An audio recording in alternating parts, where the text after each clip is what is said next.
ನಮಸ್ಕಾರ ಬಂಧುಗಳೇ, ಚಂದ್ರು ತುಮಕೂರಿಂದ. ನೋಡಿ, ಮೋಡ ಕವಿದ ವಾತಾವರಣ ತುಮಕೂರು ನಗರದಲ್ಲಿ, ತುಮಕೂರು ಸುತ್ತಮುತ್ತಲು.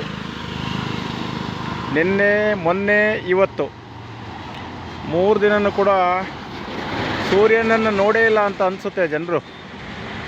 ಸೂರ್ಯದೇವನನ್ನು ನಾವು ಕಣ್ಣಾರೆ ನೋಡಲೇ ಇಲ್ಲ, ಹಂಗಾಗ್ಬಿಟ್ಟಿದೆ. 2-3 ದಿನ ಆಯಿತು. ಭಗವಂತ ತಂಪಾಗಿದ್ದಾನೆ ಅನಿಸುತ್ತೆ, ಸೂರ್ಯಗ್ರಹ ದೇವನು. ನೋಡಿ, ಇದೆಲ್ಲ ತೋರಿಸ್ತಾ ಇದ್ದೀನಿ ಇಲ್ಲಿ.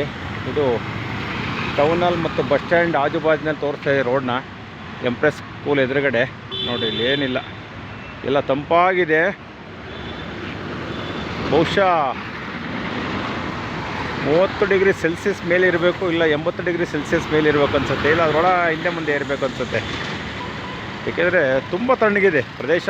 ಭಾಳ ಅಚ್ಚುಕಟ್ಟಾಗಿ ತಣ್ಣಗಿದ್ದಾರೆ ಎಲ್ಲ ಜನ. ಎಲ್ಲ ಎಂಥ ಬಿಸಿ ಇದ್ದರೂ ಕೂಡ ಕಾಮ್ ಆಗಿದ್ದಾರೆ. ನೋಡಿ, ಎಲ್ಲ ತೋರಿಸ್ತಾ ಇದ್ದೇನೆ ಇದನ್ನು ಪೂರ್ತಿ. ಮನುಷ್ಯನಿಗೆ ಈ ವಾತಾವರಣ ರೆಗ್ಯುಲರಾಗಿ ಇರಬಾರ್ದು ಅಂತ ಅನಿಸುತ್ತೆ. ಆರೋಗ್ಯದಲ್ಲಿ ತುಂಬ ಏರುಪೇರಾಗೋ ಚಾನ್ಸ್ ಇರುತ್ತೆ. ಏನೇ ಆದರೂ ಕೂಡ ಮನುಷ್ಯ ಈಟಲ್ಲಿರಬೇಕು. ಮನುಷ್ಯ ಈಟಲ್ಲೇ ಬದುಕಬೇಕು ಜಾಸ್ತಿ. ಈಟಲ್ಲಿದ್ದರೆ ಯಾವುದೇ ರೋಗ ರುಜಿನಗಳು ಸಾಮಾನ್ಯ ಮೈಗೆ ಎಟ್ಕೋಷ್ಟು ಬರಲ್ಲ. ತಂಪು ಪ್ರದೇಶ ಆದರೆ ಪರವಾಗಿಲ್ಲ. ತಂಪು ಪ್ರದೇಶ ಆದರೆ ಭಾಳ ದಿನ ಆಗಬಾರ್ದು, ತಂಪು ತುಂಬ ದಿನ ಆಗಬಾರ್ದು. ಈ ಮಳೆ ವಾತಾವರಣ ಇದೆಲ್ಲ ಇರಬಾರ್ದು ಜಾಸ್ತಿ. ನೋಡಿ, ಇದೆಲ್ಲ ಜನರಲ್ಲಾಗಿ ತೋರಿಸ್ತಾ ಇರೋದು ಅಷ್ಟೇ, ಬೇರೆ ಏನು ಉದ್ದೇಶ ಏನಿಲ್ಲ ಇದರಲ್ಲಿ. ಅಲ್ಲಿ ನಮ್ಮ ತುಂಬ ಹಿರಿಯರು, ಈ ನಾವು ವೃದ್ಧರು ಅಂತ ಏನಿರ್ತೀವೋ ಆ ವಯಸ್ಸಾಗಿರೋರು, 70-80 ವರ್ಷ ಆಗಿರೋರು, ಆಮೇಲೆ ಸಣ್ಣ ಸಣ್ಣ ಪಾಪುಗಳು, ಮಕ್ಕಳು ಏನಿದ್ದಾರೆ ಅವರ ಆರೋಗ್ಯನ ತಾಯಂದಿರು ಮತ್ತು ತಂದೆಯವರು ತುಂಬ ಚೆನ್ನಾಗಿ ನೋಡ್ಕೋಬೇಕು. ಏಕೆಂತಂದರೆ ಮಕ್ಕಳಿಗೆ ಏನು ಗೊತ್ತಿರಲ್ಲ. ದೊಡ್ಡವರಾದರೆ ಇಲ್ಲಿ ಜ್ವರ ಬರುತ್ತೆ, ಅಲ್ಲಿ ಗಾಯ ಕಿತ್ತಾಗಿದೆ, ಇಲ್ಲಿ ಇದಾಗಿದೆ ಅಂತ ಎಲ್ಲ ಹೇಳ್ತಾರೆ. ಬಟ್ ಮಕ್ಕಳಿಗೆ ಏನು ಹೇಳೋಕ್ಕಾಗಲ್ಲ, ಅವಕ್ಕೇನು ಬಾಯಿಲ್ಲ ಪಾಪ.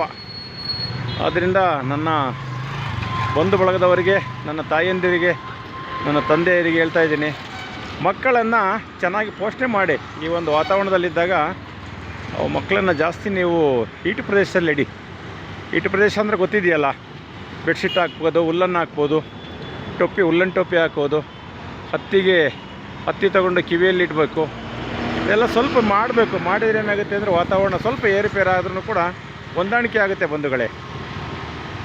ಆದ್ದರಿಂದ ನಾನು ಇದೊಂದೇ ನನ್ನ ತುಮಕೂರು ಬಾಂಧವರಿಗೆ ಮತ್ತು ದೇಶದ ಬಾಂಧವರಿಗೆ ಹೇಳೋಕ್ಕೆ ಇಷ್ಟಪಡ್ತೀನಿ.